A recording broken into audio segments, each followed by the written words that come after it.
Berpolitik artinya mengucapkan pikiran tentang keadilan. Orang marah biasanya karena dungu. Assalamualaikum warahmatullahi wabarakatuh. Selamat pagi. Saya cari cara dulu buat mengucapkan kuliah umum tanpa kena delik.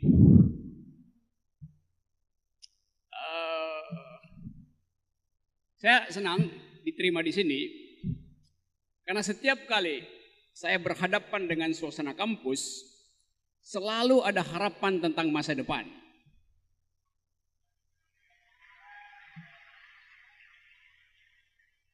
Kendati auditorium ini belum selesai, tapi saya yakin pilihan politik saudara sudah selesai.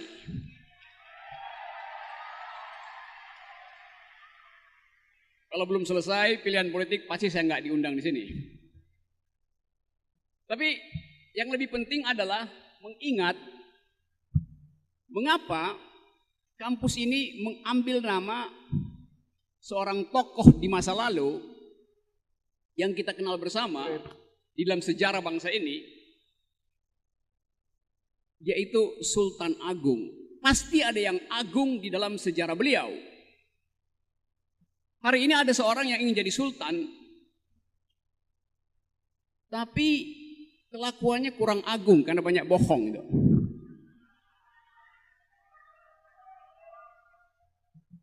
Saya mau pakai mimbar ini sebagai mimbar akademis di mana yang dipertanggungjawabkan adalah dalil, bukan elektabilitas. Nah, kita ingin agar supaya tradisi politik kita mengikuti tradisi awal demokrasi, yaitu bertengkar di tingkat dalil. Karena politik dasarnya adalah uraian pikiran. Berpolitik artinya mengucapkan pikiran tentang keadilan.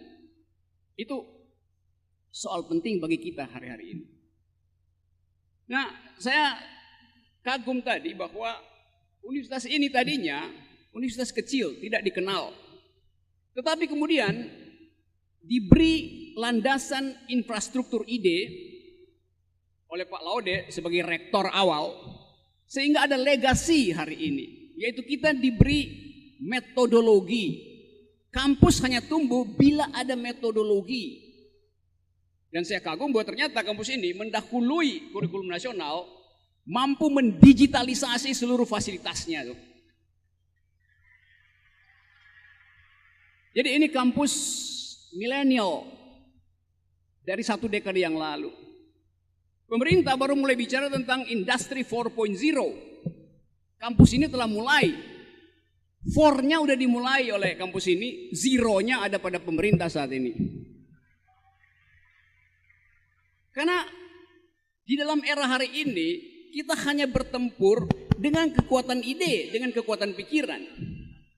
Jadi kalau kampus dihalangi untuk mengolah pikiran, itu artinya pemerintah tidak percaya pada akal sehat. Padahal fungsi kampus adalah menggembirakan masyarakat melalui akal sehat. Saya selalu senang berhadapan dengan suasana kampus karena ada kegembiraan di ruangan ini. Ada suasana gembira dibandingkan dengan suasana di luar sana yang penuh kemarahan. Orang marah biasanya karena dungu. Jadi tidak mungkin ada kegembiraan di sini bila tidak ada akal sehat dialirkan. Dan kita ingin agar supaya hari-hari ke depan kita hanya bertarung di dalam fasilitas akal sehat. Karena hanya akal sehat yang tidak mungkin dimata-matai oleh kekuasaan. Akal sehat tidak mungkin dihalang-halangi oleh kekuasaan.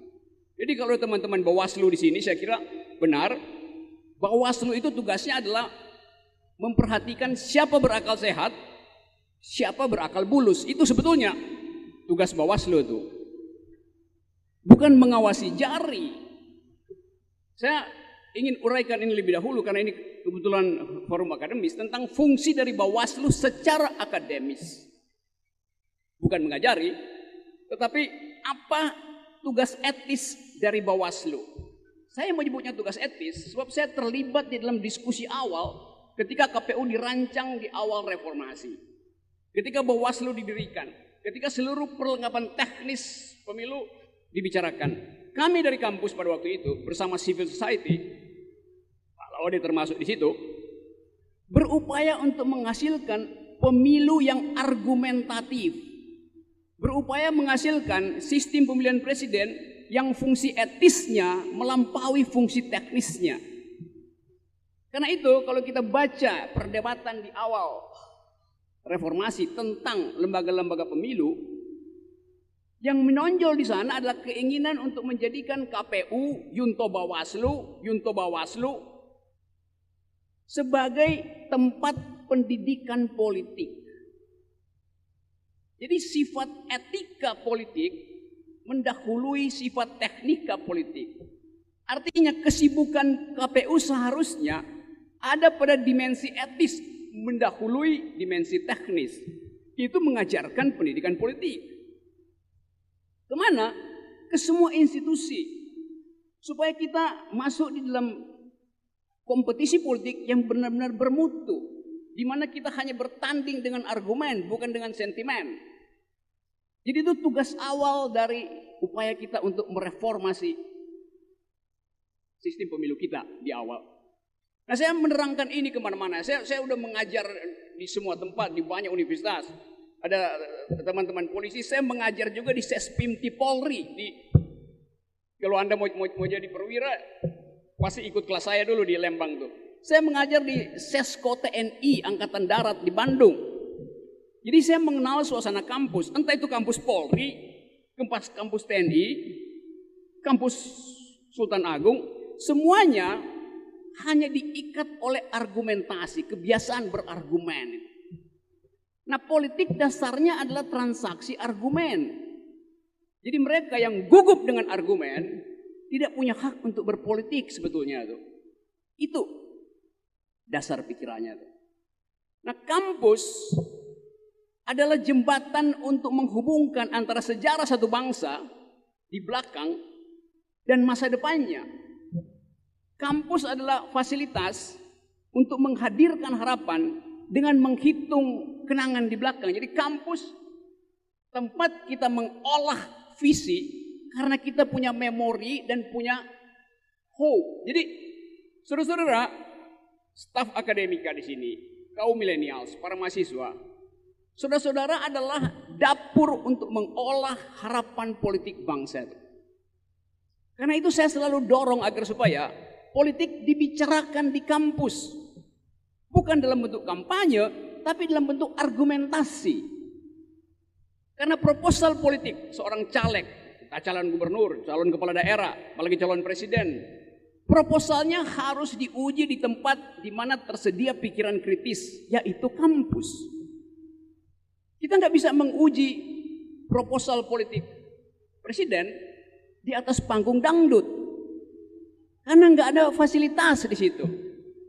Karena itu sebetulnya yang mesti dilihat oleh penyelenggara pemilu, kampus itu tempat menguji pikiran politik. Jadi politik boleh masuk kampus, boleh masuk kampus.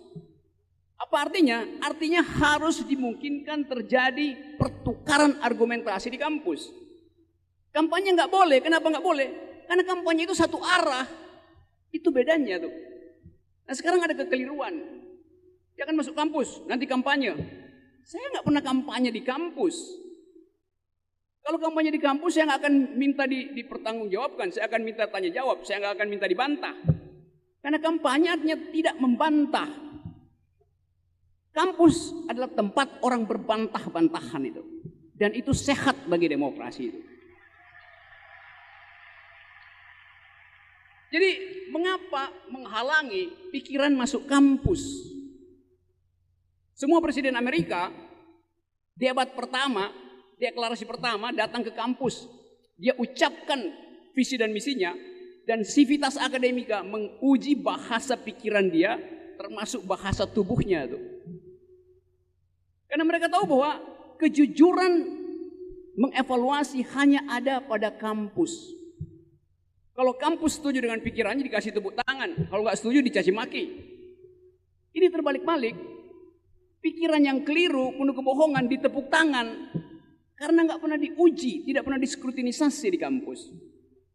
Jadi sekali lagi, fungsi kampus adalah mengucapkan kritik terhadap dalil apapun. Itu poinnya. Nah kita sekarang seolah-olah disulap untuk menghindari pembicaraan politik di kampus. Itu yang membuat kita dungu. Karena kita hidup dengan petunjuk satu arah. Saya lihat baliho di mana-mana di seluruh Indonesia. Balihonya tinggi-tinggi, besar-besar. Tapi kita nggak mungkin bercakap-cakap dengan baliho. Kita ingin bercakap-cakap dengan caleg, calon presiden di tempat ini. Calon legislatif di tempat ini. Karena di situ ujian utamanya. Yang paling penting adalah pikiran kita tinggikan. Kalau bisa pikirannya lebih tinggi dari balihonya tuh. Nah ini keadaan kita hari ini seperti itu. Akibatnya kita saling intip-mengintip mencari kesalahan karena takut untuk menjadi diri sendiri. Orang yang takut menjadi diri sendiri akan berupaya untuk mencitrakan dirinya setiap hari. Dan Anda tahu apa artinya pencitraan? Pencitraan artinya mengemas seseorang melampaui standarnya. Artinya dia mesti ada standar dulu. Kalau nggak ada standar, dikemas dengan cara apapun, dia tetap di bawah standar. Nggak ngangkat, kata milenial tuh. Nah kita sekarang ada di situ. Dalam keadaan menceritakan seseorang terus-menerus, tapi sebetulnya standarnya nggak ada. Karena itu pencitraannya dibikin berulang-ulang dan dengan kemasan yang berbeda-beda.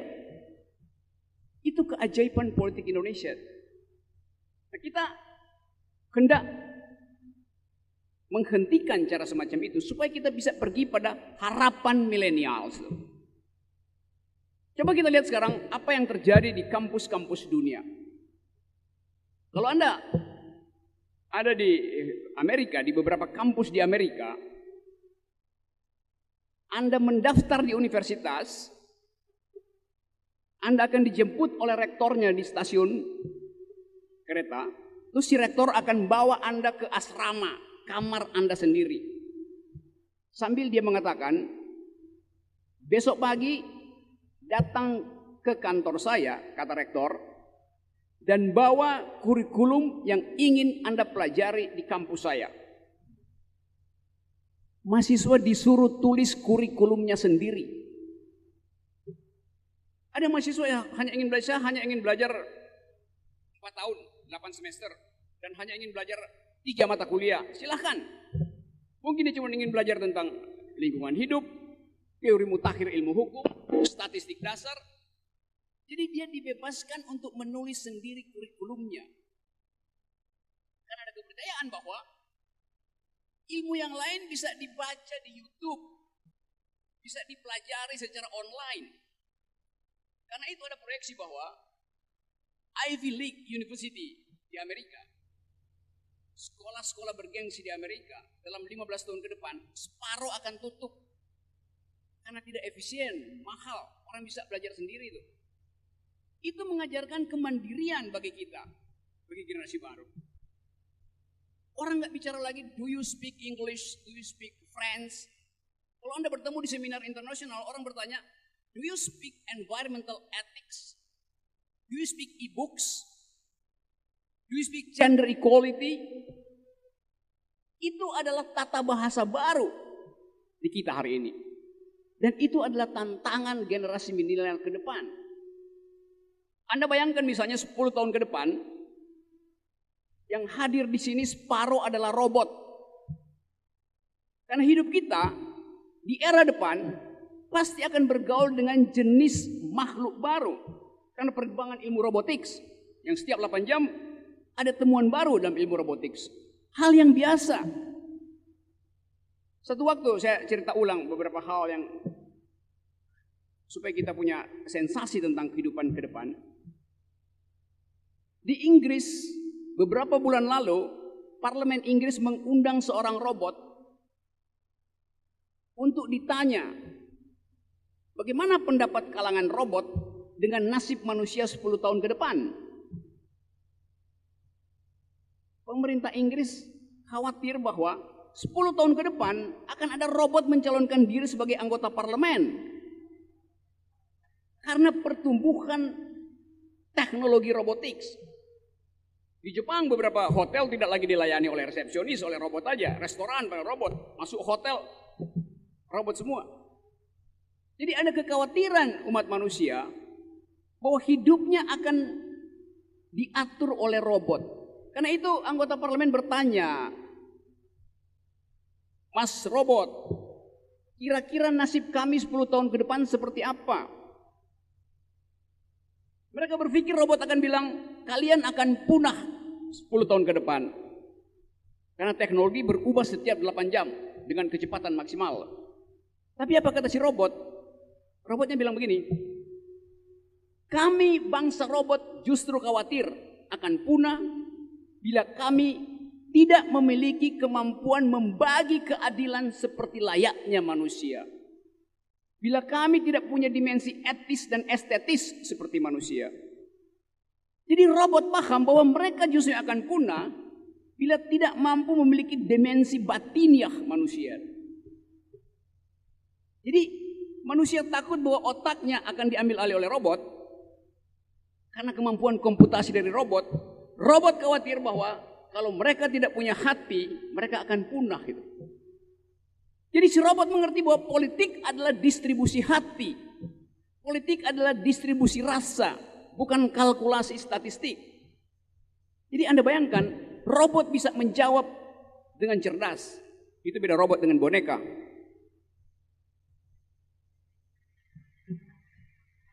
Nah, kita bersiap-siap dengan keadaan semacam itu.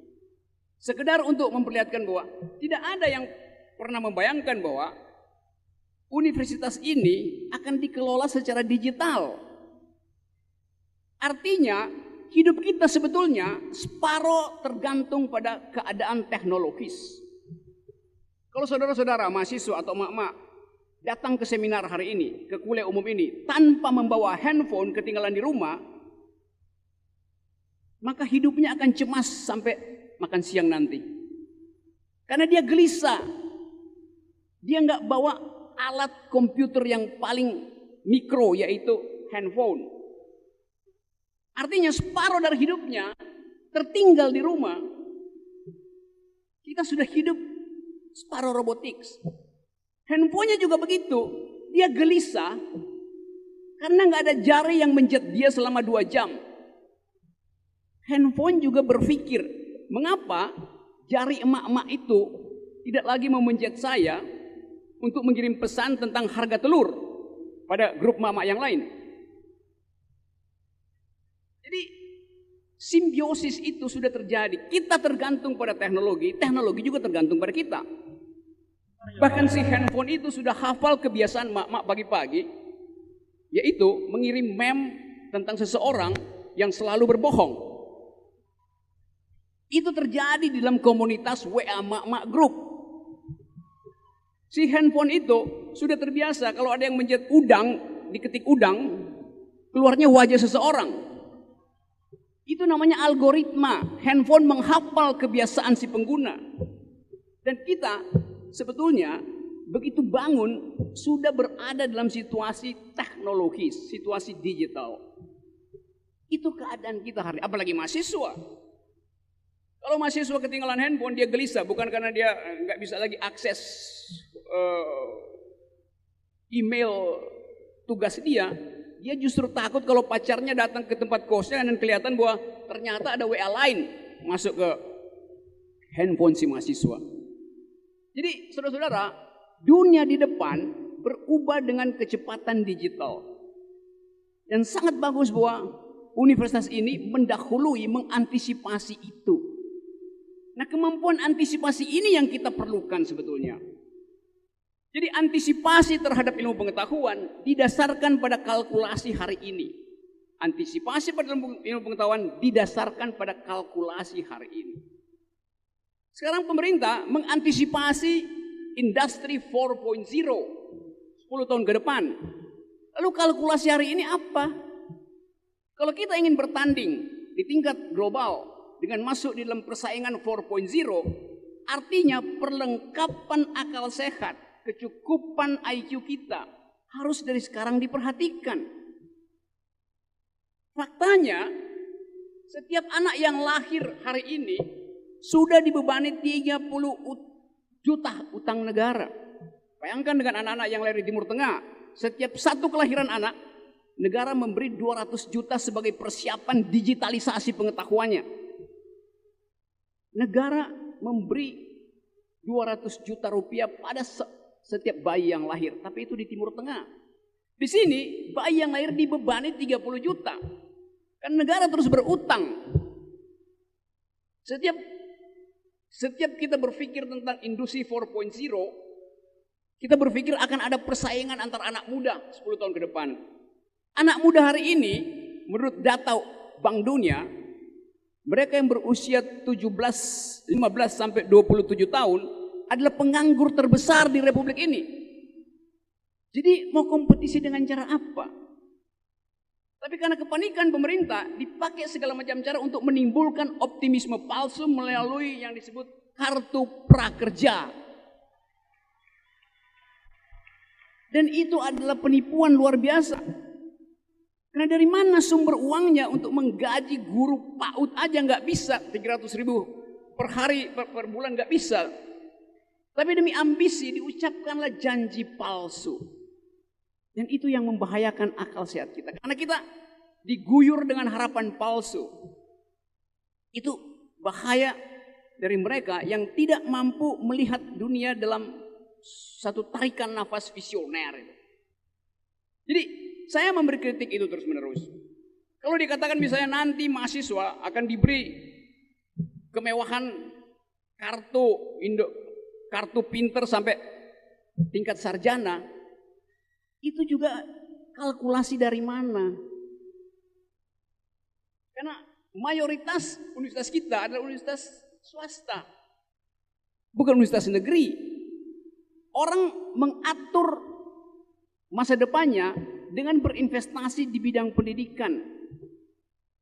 Jadi yang perlu dibenahi adalah infrastruktur dasar pendidikan kita. Seharusnya anak lulusan SMP, SMA udah bisa berpikir cerdas. Sehingga dia cukup tangguh untuk berhadapan dengan persaingan globalisasi ke depan. Tapi seolah-olah tidak cukup dengan SMA, ditambah dengan universitas, tapi dengan kualitas kurikulum yang buruk. Gak ada gunanya. Yang perlu diperbaiki adalah kurikulum sekolah dasar menengah. Itu yang harus diperkuat. Agar supaya anak-anak itu menjadi pemikir cerdas setelah lulus SMA. Karena itu anak-anak tidak boleh dibiasakan menghafal-hafal jawaban. Apalagi menghafal-hafal nama ikan itu.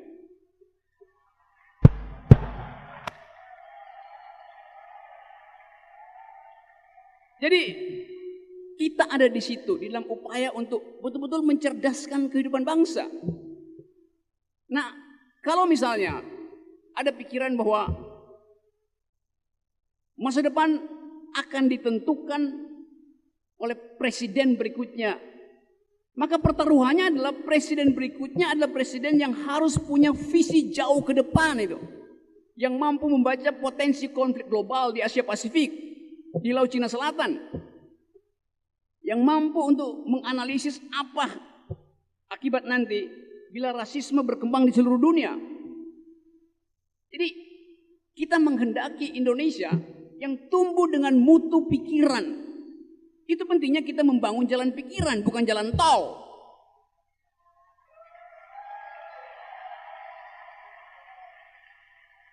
Saudara, waktu kita mengawali kemerdekaan kita, pesan konstitusi kita adalah cerdaskan kehidupan bangsa. Mencerdaskan kehidupan bangsa tidak mungkin sekedar melalui tipu-tipu elektabilitas. Bangsa yang cerdas adalah bangsa yang membangun infrastruktur pendidikan mendahului infrastruktur fisik. Itu inti dari pembangunan kecerdasan bangsa.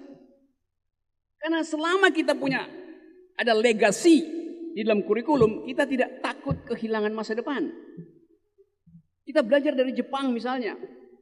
Waktu Perang Dunia Kedua, Jepang itu luluh lantak oleh bom atom Amerika yang dijatuhkan di Nagasaki dan Hiroshima. Tapi ketika tentara Jepang melapor pada Kaisar Hirohito bahwa mereka sudah luluh lantak bangsa itu, Kaisar Jepang hanya bertanya, "Oke, saya tahu bangsa kita sudah hancur, tapi masih ada berapa guru tersedia di bangsa ini?" Pertanyaan pertama adalah masih ada berapa guru yang tersedia setelah Jepang dilululantakkan oleh bom atom. Pertanyaan seorang pemikir, pertanyaan seorang yang visioner. Kalau sekarang guru demo minta gaji di depan istana, presiden tanya, masih ada guru nggak yang lagi demo? Masih ada. Kalau begitu kita ngumpet.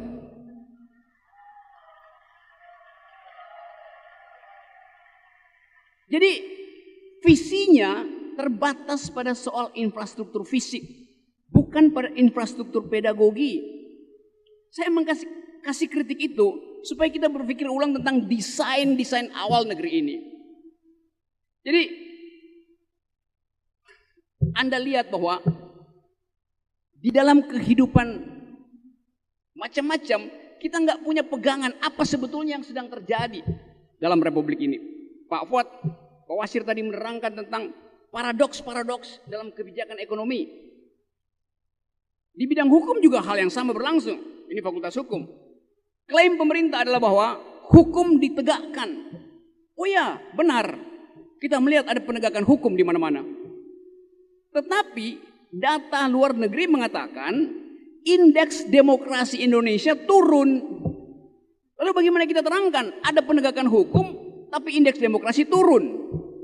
Satu-satunya keterangan adalah bahwa penegakan hukum berlangsung secara otoriter. Itu keterangannya. Jadi tidak ada keakraban berwarga negara. Karena selalu kita hidup dibayang-bayangi delik. Sedikit-sedikit lapor. Sekarang ada profesi baru dalam kekuasaan, yaitu pelapor. Dicari kasus apapun dilaporkan tuh. Jadi demokrasi berhenti karena setiap orang mencurigai orang yang lain. Itu keadaan yang membahayakan hidup kita. Ada prinsip dalam ilmu hukum, ubi societas, ibi ius. Di mana ada masyarakat, di situ ada hukum. Sekarang hukum menakut-nakuti masyarakat, kan terbalik-balik. Ubi societas, ibi ius. Di mana ada hukum, di mana ada masyarakat, di situ ada hukum. Kalau sekarang di rejim ini, di mana ada kamera, di situ ada presiden. Jadi Anda atau kita semua sebagai civitas akademika diminta untuk menghentikan politik pencitraan semacam itu demi masa depan. Nah, visi pemimpin itu saya katakan tadi adalah orang yang mampu, pemimpin adalah dia yang mampu menghubungkan politik di belakang sejarah kita dengan harapan di depan itu. Jadi kalau kita memilih pemimpin, artinya kita tahu bahwa dia punya kemampuan visioner. Visi artinya sesuatu yang ada di kepala sebagai kemampuan intelektual. Visi tidak mungkin hilang dari kepala, walaupun contekannya berterbangan di bawah angin, tapi visi yang ada di kepala terus melekat. Jadi orang yang punya visi tidak mungkin gugup dan gagap mengucapkan pikirannya itu. Kalau ada pemimpin yang tiba-tiba tidak gugup dan tidak gagap, tadinya biasanya gugup dan gagap, sekarang tidak gugup tidak gagap, kita curiga. Apa dia sudah punya visi atau visinya dibantu oleh bisikan teknologi? Jadi kepalsuan demi kepalsuan kita lihat dipertontonkan setiap hari di dalam pertandingan politik hari ini. Kebanggaan kita sebagai negeri yang pernah kuat, sangat kuat di tingkat ASEAN misalnya, hilang Karena sekarang pers luar negeri tidak lagi pernah menganggap Indonesia punya kemampuan diplomasi. Barusan Mahathir Muhammad membantah bahwa pembebasan Siti Aisyah itu bukan karena tekanan pemerintah Indonesia. Jadi kita mempromosikan seolah-olah itu adalah intervensi kita. Perdana Menteri Malaysia membantah. Artinya kemampuan diplomasi kita buruk bahkan di ASEAN itu. Kan kita malu mengklaim kemudian dibantah. Artinya tidak ada persiapan untuk masuk di dalam argumentasi diplomasi itu. Dan memang betul, Indonesia sekarang kehilangan kepemimpinan di semua fora internasional karena presiden kita takut mengucapkan pikiran di fora internasional itu. Itu memalukan.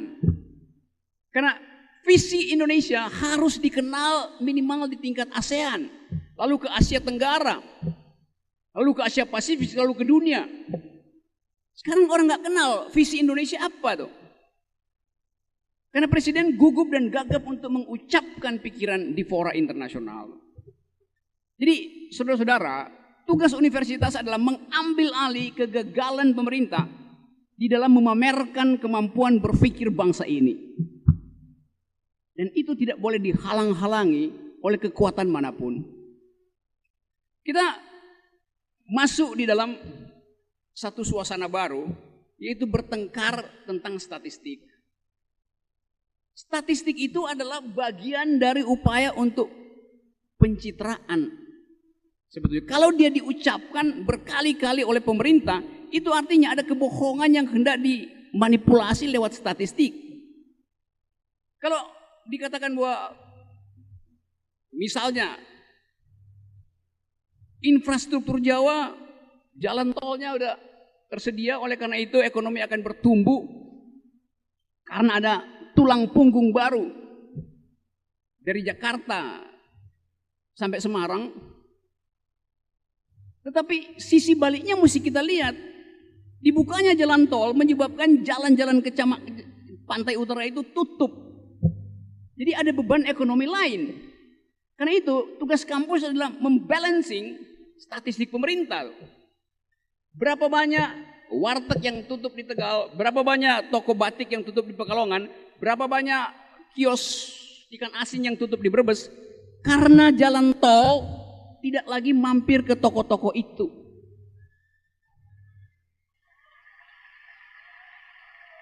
Itu namanya kalkulasi akal sehat. Berapa banyak pasangan yang berpisah, nggak jadi menikah, putus pacaran, karena desanya dibelah oleh jalan tol, yang utara nggak bisa lagi pacaran sama yang di selatan.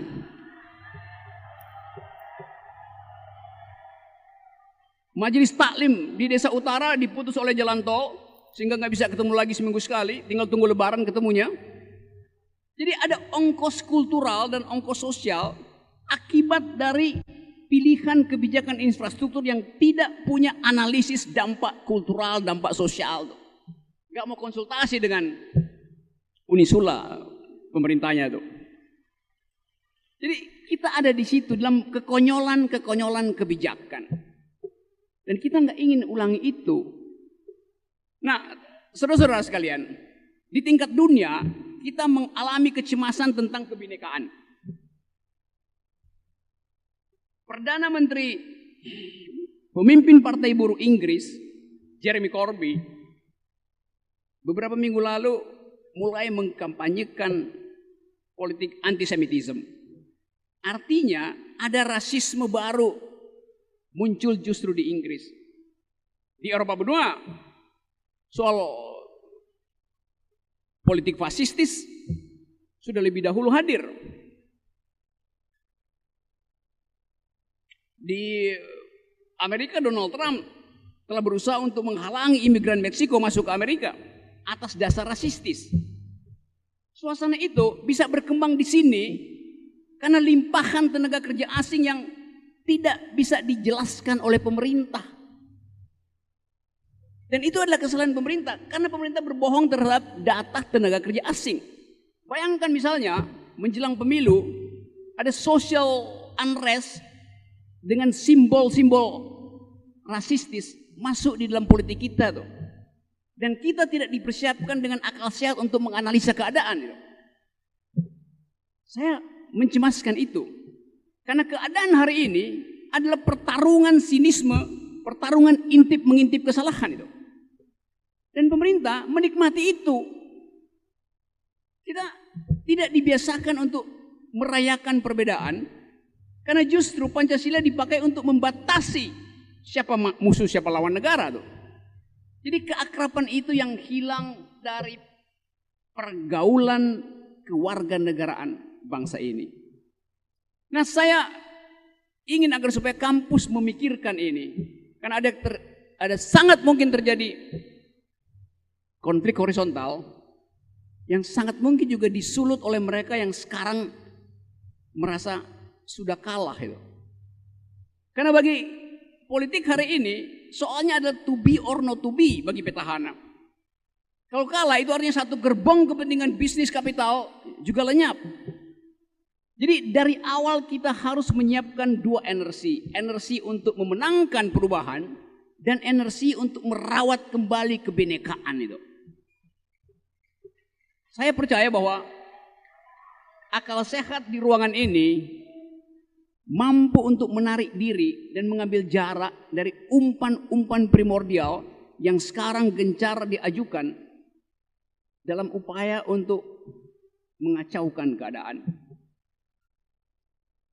Mungkin kita bergembira kalau kita bayangkan bahwa ada pertumbuhan elektabilitas, ada kemungkinan untuk, atau makin besar kemungkinan untuk memenangkan pertarungan.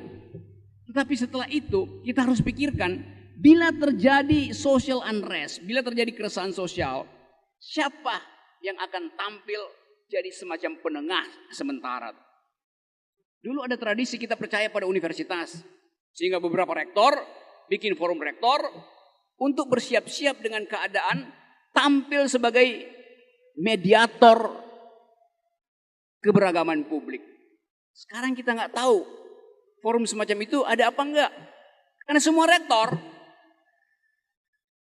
yang negeri terutama, dikendalikan diam-diam, dijadikan peralatan untuk membenarkan petahana. Di situ palsunya peran universitas. Jadi teman-teman semua, kita masih bisa bercakap-cakap dalam tanya jawab nanti, tapi satu hal yang ingin saya pastikan bahwa negeri ini didirikan dengan kemampuan akademis luar biasa dari para pendiri bangsa kita. Setiap kali ada rapat politik, para pendiri bangsa kita berselisih dengan ketajaman intelektual. Soekarno dan Nasir selalu berselisih, tapi mereka pinjam-pinjaman buku. Kalau Bung Karno nggak ngerti tentang demokrasi dan Islam, dia akan minta pinjam bukunya Muhammad Natsir. Kalau Muhammad Natsir tidak paham tentang sosialisme, dia akan pinjam buku Sultan Syahrir. Jadi ada situasi intelektual di antara pemimpin kita, yaitu pinjam-meminjam buku, kendati berseberangan secara politik. Tapi ada semacam kejujuran bahwa untuk berargumentasi, referensinya harus tersedia. Karena itu lawan politik dengan sangat elegan meminjamkan buku yang dia baca, supaya fair perdebatannya tuh. Mereka pinjam-meminjam buku, bukan pinjam-meminjam komik. Nah, tradisi itu yang saya sebut sebagai dimensi intelektual dari politik Indonesia sekarang tidak terlihat. Bahkan yang ada adalah, saya ikuti beberapa kampanye, yang ada adalah pendangkalan konseptual. Pendangkalan konseptual. Jadi teman-teman di ruangan ini, saya percaya bahwa kemampuan kita untuk menjaga akal sehat adalah upaya kita bersama untuk memastikan bahwa negeri ini masih akan bertumbuh bila pemimpinnya adalah juga berakal sehat.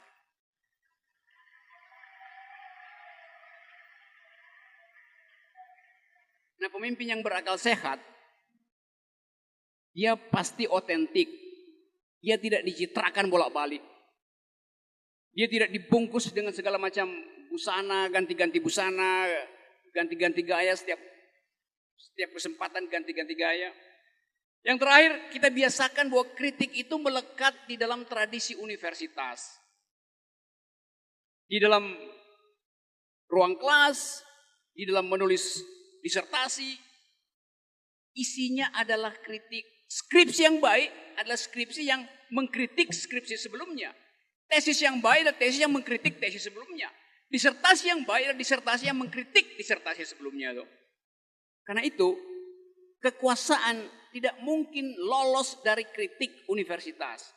Hanya kekuasaan yang dungu, yang takut untuk berdebat di forum-forum universitas. Terima kasih.